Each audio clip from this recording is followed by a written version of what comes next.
This is the Cruise FM Out of Tune podcast with Stacey and Curtis.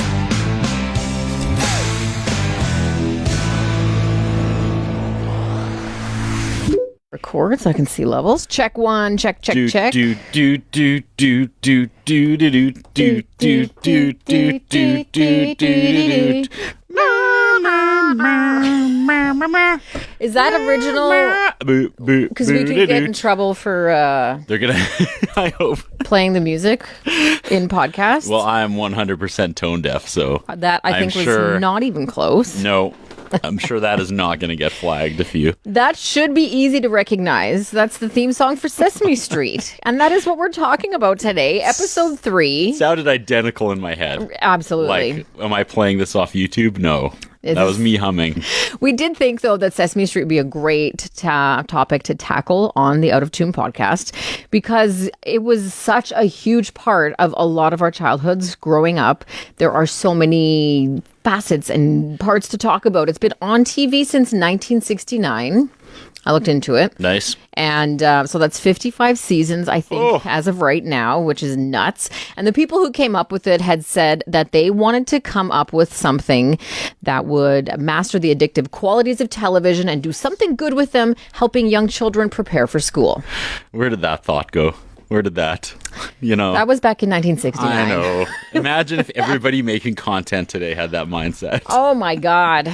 That's dead and not coming back. I do have fond memories of watching Sesame Street. I don't know if we ever watched it in school.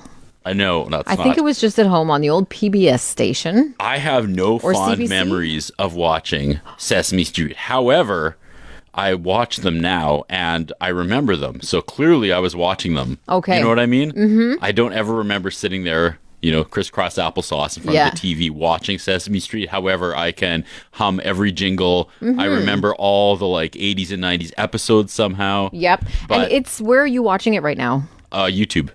Because I just Facebook. noticed that Posts. It's actually on possibly Netflix, like a streaming service has them. So if you want to delve into that, you can apparently find the old episodes online to watch. I feel like they should have started their own streaming service in the days of starting your own service. Right, guy? Like Where were you on this? PBS? Come on. Poor PBS, too. They're facing some more funding cuts, I think, right now. Facing funding cuts since we started watching, right? Since ever, it feels like. But do you have one of the characters that was your favorite? I really don't. Because there was never, I think they did such a great job of making so many interesting characters that there was never a standout where they tried to make Elmo the standout as we grew up, remember? Well, his little ego took over and he's was it? Superstar. We got his own. Elmo needs his own dressing room. Oh, God, here we go. Nice imitation. Thank you. And I think there was actually a spin-off called Elmo's World. Yes. Yeah. Which again, Elmo's World. We watched that with my son. Really? Yeah. And I remember Tickle Me Elmo took over the world. So Elmo, God. Some marketing person decided Elmo is the one to run with. Right. In the 90s. And I understand that. And they marketed him obscenely well to the point where you were sick of him. Yep. And then didn't the voice actor of Elmo get in some trouble for Probably. I don't want to say it was child abuse related, but there was something where it's dude, you're the voice of Elmo. What are you doing? And that was unfortunate, but then they got a new voice who sounds equally as annoying, and off they went. It's so much self-censoring there. You should be proud of me. Thank you. I was going to do all I was running through all the bits in my mind I could do with his voice, and none of them were good. I said thank you, but I meant congratulations. Yes. So there you go. We were almost canceled on episode 3. But I'm no. Thank God you stopped. We are getting way ahead of ourselves, though. Let's go back to the classic ones. Yeah. I remember that guy on the cup. Teeny little super guy. Right? Yes, I played. How did the song go? Just a teeny little super guy. And he floated around the cupboards and talked to other dishes. And when you're a kid, you're like, how do they do this? You have no concept of stop animation. You're like, get a priest. That cup is possessed. That cup can talk. It was so cute. I loved the teeny little super guy. Obviously, there's the 1, 2, 3, 4, 5, 6, 7, Don't 8, get me 9, started. 10, 11, 12. Did you know it's actually called the Pinball Countdown song? And it's performed by the Pointer Sisters. I did not No, maybe I did know that. That was the Yeah. Pointer Sisters. Just, I am forever, there's a dark shadow over that song because growing up a wrestling fan, I'll do this really quickly. Yeah. In the 90s, Hulk Hogan jumped ship to the rival organization and he started this bad guy group called the NWO. Okay. And they had the most iconic shirt, the most iconic theme song. And I was so excited for my son to grow up. And we started watching wrestling, and I was like, this is the coolest thing you're ever going to see. Hulk Hogan as a bad guy. Listen to this theme song they come out to. And he goes, that's the 1, 2, 3, 4, 5 song from Sesame Street. And I was like, what? And it's, and you listen to it and you can't unhear it. And he ruined one of the... How dare he? I know, but he's not wrong. No, and then you pick up on those earbugs all the time. Yeah, so now every time I see the coolest thing to ever happen in wrestling and hear that song, I'm like, no, that's the pinball Whoever song. on his team was like, yeah, let's go with it. I love it. Did they not pick it up? Like, Well, I think, funny, I could talk about this. This could be its own podcast, but it's hilarious because at the time, this rival organization called World Championship Wrestling was run out of Disney. So someone who knew nothing about wrestling, that was just their salaried, like, marketing, whatever person, they're like, we need a logo and we need a music, and she made this iconic logo in 5 minutes, and the music was just some like stock music from like CD 17 of just like non-copywritten music. Interesting. Yeah. So it wasn't them that actually ripped it off. It was the copy-free people, whatever that was. Okay. There we go. There you go. So that's probably my biggest connection. That, and the one I do remember watching as a kid, just because it freaked me out. Well, first of all, those Yes, the they purple come through the wall. What was up with that? Did they come out of the wall? They came through the wall. They would be in the window. Oh, yes. And then they would just like dissolve through the wall. Yeah, I didn't like that. Those guys were creepy. Guy Smiley was always a favorite of mine. Yeah. Who did the "This is your life," and then they bring the characters on and tell stories and cry with them. Telly Monster. Yep. He was another one of my favorites. That little nervous Nelly Yeah. guy. Do you remember? What was his name? Oscar the Grouch had a little worm. Sully? Sully? Sully the worm, Yes. No. Very quick edit. The name of the worm was Slimy. Sully was the name of a construction Muppet that frequented Sesame Street sometimes. Sorry. I always thought he was so cute. He only could do one thing. Adorable. He would just like curl, when they'd make a move. And you can see like the wires attached. Yes. I was like, this is amazing. I absolutely loved him. I would always blow my mind when Oscar would run. Do you remember that? All of a sudden, he just he'd pick his garbage can up and he's wearing it like a barrel in the Flintstones when they lose their And then their you're like, clothes. wait a minute, that looks like human legs. Big green feet, and he'd run. That was so cool. The one that gave me nightmares, though, this is the one I do remember watching. Ernie and Bert were in like a pyramid. Yes, that was what I was going to say. Oh my God, it still traumatizes me. Yes. I see it and I get that like PTSD where I'm like, I was so freaked out about this as a kid. And I don't know what it was that made it scary. I think it was probably like they were in a cave. Well, it was and they were the guy. Set the stage. Explain. I don't even know if I can. Like, Okay. What was it? They were deep in this pyramid. Right. So somehow these two bumblers just got free reign of Egypt. Egypt's pyramids. Okay. So they're deep in this pyramid, the depths of it, and they find statues that look like Egyptian versions of themselves. Yes, okay. And they came to life. Ernie is like, this is creepy, and Bert's like, whatever. And then Bert keeps leaving Ernie alone in this room because he goes to explore other things, and Ernie's nervous, and already like that's a jerk move. Like, thanks, Bert. Bert's a dick. And then as soon as Bert leaves, Ernie's standing there all nervous, and then the Ernie goes pop, pop, pop with his cane on Ernie, and just the body language of statue Ernie and how he was so proud of himself, and he would like just move his arm and tap, and then he would kind of like cross his arms and go back to the way he was. And it happened like 3 times. Then he loses his mind and runs out, and then the Bert one taps Bert to end. Yeah. And then they leave, and then it kind of like fades to black in the empty room, and it has like this like Egyptian like creepy music. Like, what happened in that room? Did anybody ever go back? I Did think the it was Sesame Street characters ever reinvestigate? Right, like they should. They should have. They should have done a spin off on those guys. Yeah. I make up too on the statue ones that made them so creepy. Yep. And I think because they also, anytime a puppet involved like a real person as opposed to 2 little sticks was weird. Big Bird, the one arm is a real person's arm. Ernie, one of his arms is a real person arm, but not everybody had real person arms. Some of them were just the little sticks. It was so weird. And then once you actually saw, once you maybe got older, the behind the scenes footage of how they did Sesame Street, you were like, what? Yeah. They don't have legs? It was so shocking. Just so many people crammed together. I know. Oh God, I wonder how That sounds like a nightmare. the BO, the sweat Right. situation must have it was the 70s. People were They were just figuring it out. dirty hippies. Dirty. That's a nice. I was trying to put a little glow on that, but yeah, they were dirty hippies. Basically. Yes. Okay, another one of mine, and I want to know if I'm remembering this correctly, again, because it's a little fuzzy. One of the vignettes where, you know how we were talking last week about the crayon factory? Yep. I thought there was one that would show you how milk was made in the start from the cow, how it gets processed in the factory, machine place, whatever. And in this one, the milkman was making the delivery of glass bottles down the street, and he stops at a house and he hears the baby crying inside, thinking it's hungry for its breakfast bottle. So the milkman goes in the house and gives the baby a bottle. Oh my God. Did I remember that incorrectly? I do not remember that. Because that's like clearly trespassing, possible break and enter. Yeah, take and that, breastfeeders. super creepy. Right.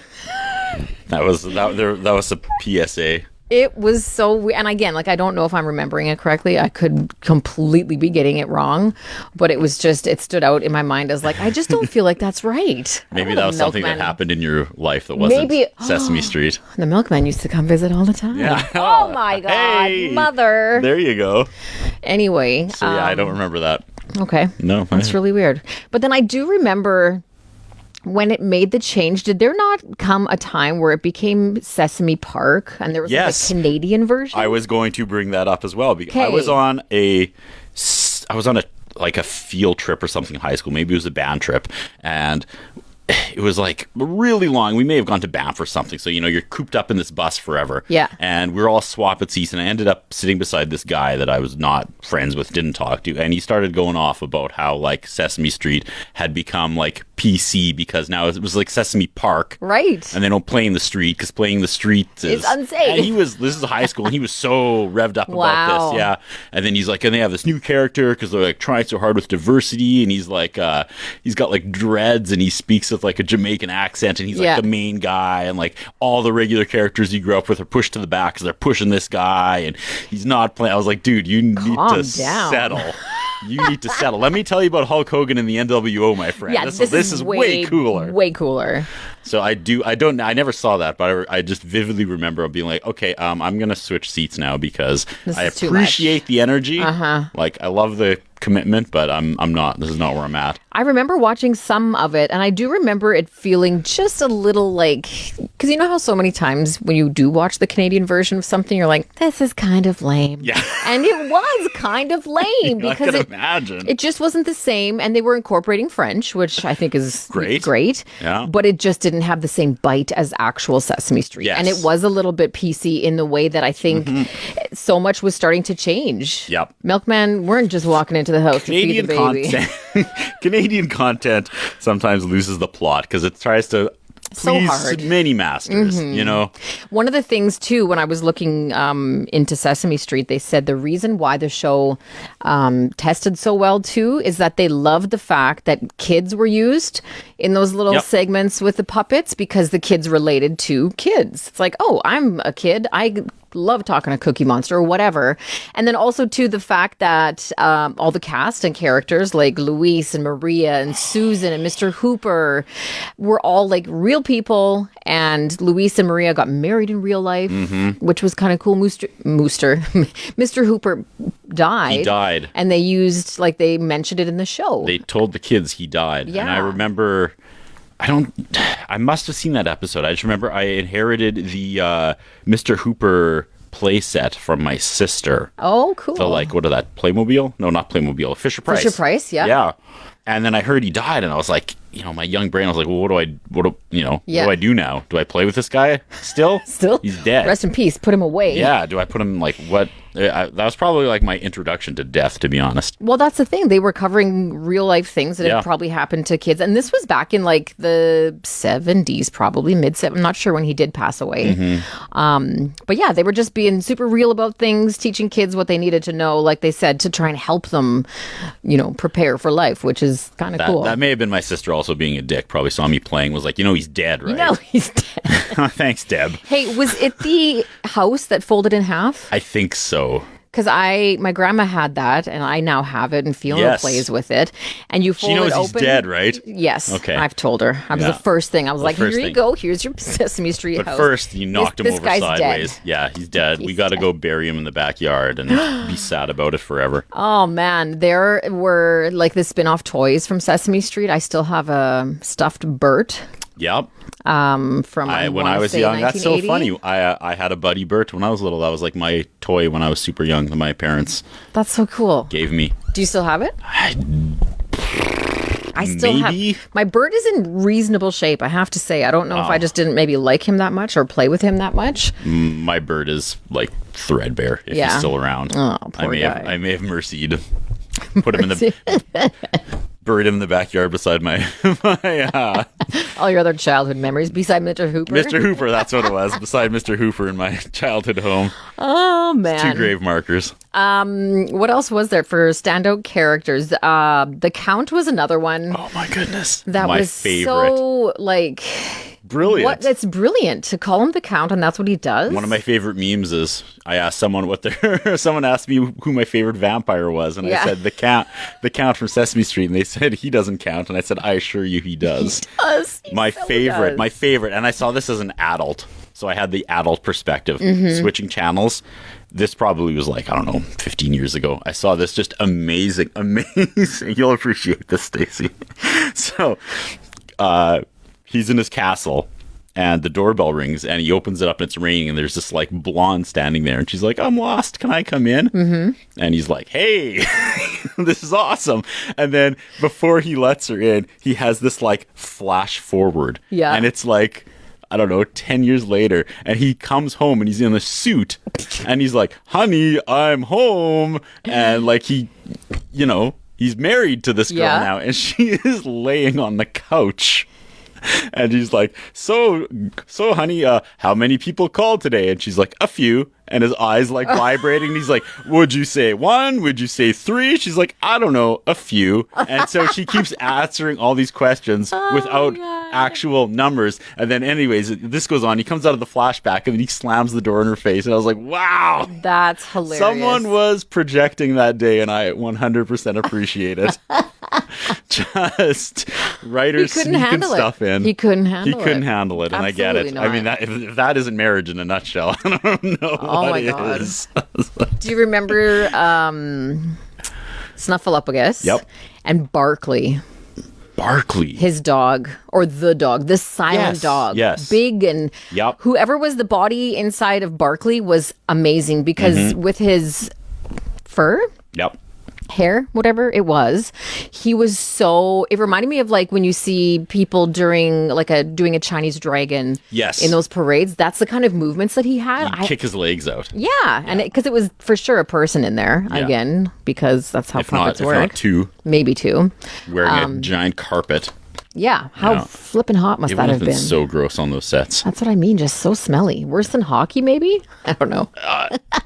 At least, like when you're on the ice, how often did they clean out Big Bird? I was the original poke check. Oh, there you go. Yes. Amazing. For the Saskatoon Blades. I was the first person. So he was clean and brand new when you wore him? Clean and brand new. And by like the 3rd game, it was out of control. Oh, 3rd game. Wow. And, I'm a pretty fit dude. Yeah. And I could not control, like, you sweat so much in those. I feel like I have no idea how people in those costumes running around sets doing multiple takes. I saw under those lights. Yeah, definitely the lights for sure, and multiple takes over and over. But I saw almost like a here's how Big Bird works inside, and so it was like the view of what would be inside, and so it's the character or the man playing him and how his hand went. I don't know. It's hard to describe, but there was a fan inside to help keep him cool because again, of the size of the costume, and it's I've been in a mascot a couple times, but it's not amazing. It's not amazing. No. And to actually have to act inside of one and not just be silent and run around and high five kids. And I'm guessing the costumes were shared. Probably wasn't the same person every day. And that's very gross. It is kind of gross. Yes. I do feel like the same guy played Big Bird, though. But forever? Like, no, rest in you know peace. what I mean? Probably... Like if you had a sick day, you got to still shoot. And then someone true. else is stepping into like 3 years of your sweat. Just caked on the inside. So disgusting. It is nuts. Like you have to drink water because they told me like, you'll be out there, you won't notice, and you start to feel like a little bit of a stomach ache coming on. That means you are like in early stages of dehydration. Oh, wow. Yeah. That's fun. Yeah. And that would happen like every game. It was just so hot. Those suits are so big. Gross. Yeah. Yeah. I have to say too, children ruining things for you, your children, my children, and or child and your children.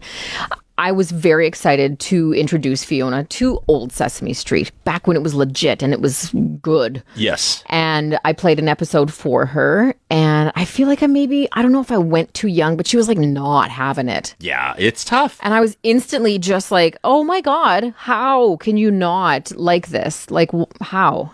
And I think it was because, again, you as the parent are pushing your childhood memories on them. And it's like, no, you need to love this. It was an institution. We all loved it. Some things were so iconic in our childhoods, though, is because that's all we had. Yes, 100%. That's very true. And when you have the selection coming at you 24/7 like kids do these days, old Sesame Street is not going to catch. It isn't. You're right. When you look at all the like amazing, fast-moving 5-minute cartoons they're bombarded with every day. Yeah. Trying to go back and sit down for that whole hour. That is all we had. You're right. With just the dull pastel video colors and But what was sort of like a win for me is back when Sesame Street was super popular, my mom, and I don't know how this came about, but she ordered my brother and I this set of Sesame Street books. And they are wonderfully illustrated. The stories, I don't know if they reflect Sesame Street stories, but there's a huge collection of them that I have still, and they're in really great shape. And we've started reading those books together. And so I was able to like still have some kind of Sesame Street connection with her because I wanted it so desperately. Mm-hmm. I'm getting it in book form. That's perfect. Which is still okay. I will though, if I'm gonna check on Netflix, if it's on there, I'm gonna push it on her one more time. We had those encyclopedias. You remember those giant hardcover? Like Britannicas? Sesame Street. Sesame Street? Yep. What? Yep. No. They were, I don't know if it was like a thing of the month. Again, I believe these are my sisters that were handed down to me. But yeah there's a full set of hardcover Sesame Street encyclopedias, and those were fun. So was it history based on like or what was inside? It was just like one was like about the letter A, and then there'd be all the characters doing different things about A, and then there was B, and then I think there were some themes. And I tried to sit down with those because cleaning my parents' house as they get ready to move, finding all this childhood stuff, right? Yep. And so, the Sesame Street encyclopedias made it over to my house, and there's still every once in a while you flip the page and you're like, wow, that's dated. Oh yeah, we'll skip this over did that. not age well. No, not at all. No. And like it was just something you always got to skip the letter I in the 80s. Okay. Yeah. Noted. Right. Noted. You could see it coming a mile away. You're like, yeah, okay. The other Sesame Street connection, which here in Saskatchewan, I think we all hold a special place in our heart for, Bob McGrath. Yes.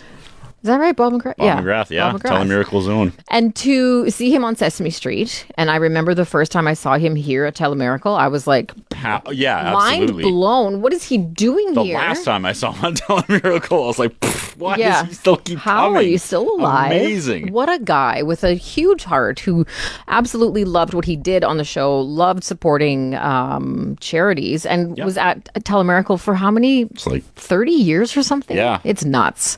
And that was also a really cool connection to have. The guy from Sesame Street, the guy. Yeah. And came out to our fundraiser. children's education advocate. Yeah. Just the stand-up dude. Absolutely. It's crazy how he ended up here. Yeah. Each year.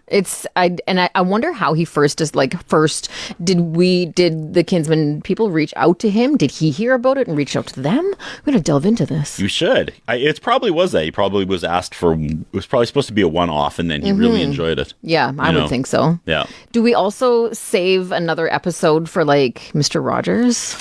We definitely could. Okay. Yeah. Because that's another man that, have you seen the Mr. Rogers documentary? I have not, but it's on my list. It is on my list. I'm still trying to get through Game of Thrones. It's taken over my life. And then you've got Matrix to watch, all the Indiana Jones movies. All the movies I never watched. I'm making a list for you, Curtis. There's so many movies that honestly, I just look people dead in the eye and lie, and I'm like, yeah, that scene. Totally no. I know exactly what you're talking about. Yeah. You just don't want to get into it. I don't want to get into it. I never have time. Did you see the clip, though, of Mr. Rogers testifying at Congress in the U.S.? Ages ago. No. Again, when PBS was facing funding cuts, which again has been happening forever, he spoke at the hearing, and it's absolutely like goosebumps, mic drop. Jaw on the floor. That man Really? was much the same as like Bob McGrath, where he cared so much about education for children, and he was so passionate. And the stuff he was doing on his show too was really ahead of his time. He was kind of tackling things that maybe nobody else would. Look up that clip. It's just unbelievable. He's so soft-spoken and wonderful. I would have loved a documentary where they sat like Mr. Rogers down and made him watch hours of current stuff. Like imagine making him watch Teletubbies and be like, go, microphone in his face. What do you see? What do you think? When you set out to make the world better, and this is the top-rated kids program, what goes through your mind, sir? Oh my God, can you imagine? Just the making of a supervillain. Yeah. Right? Instantly.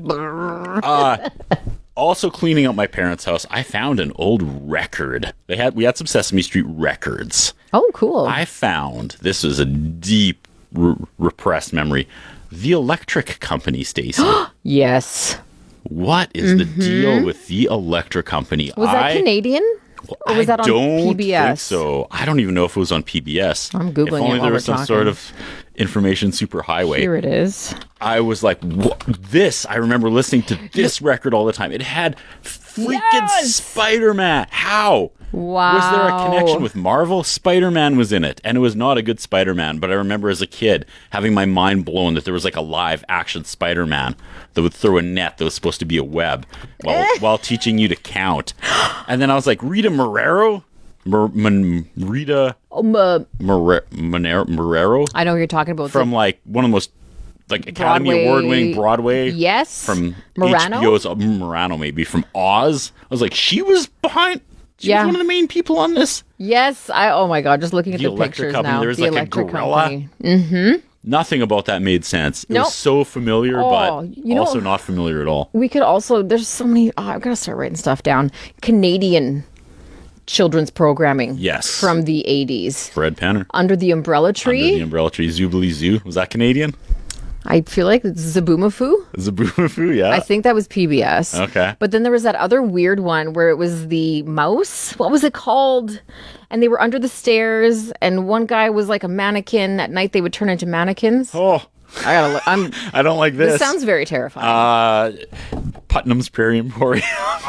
What was that? Okay, we're getting off topic. We gotta talk about Canadian children's television. Yes. That's gonna be another one. But Sesame. Oh, there's the Spider-Man. It's not a good Spider-Man. He's so bad. I know. I met Spider-Man in Mark's work warehouse one time too when I was really little. That's so and we were weird. standing in line to meet him. My dad was like, ask him to climb the wall. Ask him to shoot a web. And I was like, Dan. Don't make me. Dan, why are you ruining this? He's like, I get it. He's a guy in a suit. Oh, man. He probably hates his life, so don't worry. My dad? No, Rita Moreno, the guy in the Spider-Man suit. Yes. Well, also my dad. And maybe your dad. And it is Rita Moreno. Moreno, yes. Okay. Amazing actress. She's so good. And again, she's like their Bob McGrath. I was like, why are you wasting your time with... Because they have hearts and they care. With the Electric Company. How And why weird would is you that? call it the Electric Company? You talked before about the milkman coming over. Imagine making a kid's show called The Electric Company. That sounds amazing. I can't wait to Right? watch that. So like, no, but it's like, as a kid, are you supposed to be like, have this childhood wonderment and connection with the electric company? I have no idea. You know what it probably was? Somebody's dad worked for the electric company. They're like, let's just call it the electric company. Sometimes it's that lame easy. reason. I know. And there'll be a gorilla, and there'll be Spider-Man. Like, Dad, what are you drinking? Back then, it was just that easy to get stuff greenlit, right? 100%. Yeah. 100%. They were probably like, Carl, come up with something over the weekend that like can be our Sesame Street. And Carl just like train spotting himself in the room and came out, was like, I got it, you guys. The electric company. There's a gorilla. There's Spider-Man. And back when like Marvel wouldn't sue you, I guess. Apparently. Lawsuits, what's that? We have no idea. Was Spider-Man probably without a hyphen? So Spider-Man. back then they could legally get away with that. Yeah, exactly. Okay, well, that's been a slight trip down memory lane when it comes to... There's too much to talk about Sesame Street, I think, when it comes to character. Like, there's the character development over the years, like you said, when they started introducing puppets that were hearing impaired, stuff like that. Who decided Elmo was the one? I would love to know that. Yeah, we'll look into it. Lastly, a few years ago, is it The Roots, Jimmy Fallon's band? They did like a rap and remixed the like the theme song, and it was phenomenal. Oh, and I was like, that's a home run. I was like, that's a home run. Why hasn't someone done that till now? Wow. Why hasn't someone done that for real? Yeah. Made a song out of that riff. Oh, like they just didn't redo the song. They made their own song? Yeah, they like sampled that riff and like rapped over top of it about like the whatever there was, their like 50th anniversary or whatever. Cool. Yeah, it was on Jimmy Fallon. Yeah, Okay, I was like, that's a, look that up. you know, it was like when Jay-Z used Hard Knock Life. Where you're like, well, yeah. Yeah, I recognize that. Well, yeah, sometimes in these faraway kids sections, they create actual musical gold. Yeah, and 100%. They need to be exploited for mainstream. Yes. So where's Jay-Z? Do a Sesame Street thing. There you go. And then do an NWO thing. Yeah, easy with the NWO. Okay, that is episode 3 of Out of Tune. Thanks for listening. We'll do this again next week. Thanks for listening to the Cruise FM Out of Tune podcast. Check back for new episodes wherever you get your podcasts or at cruisefm.com.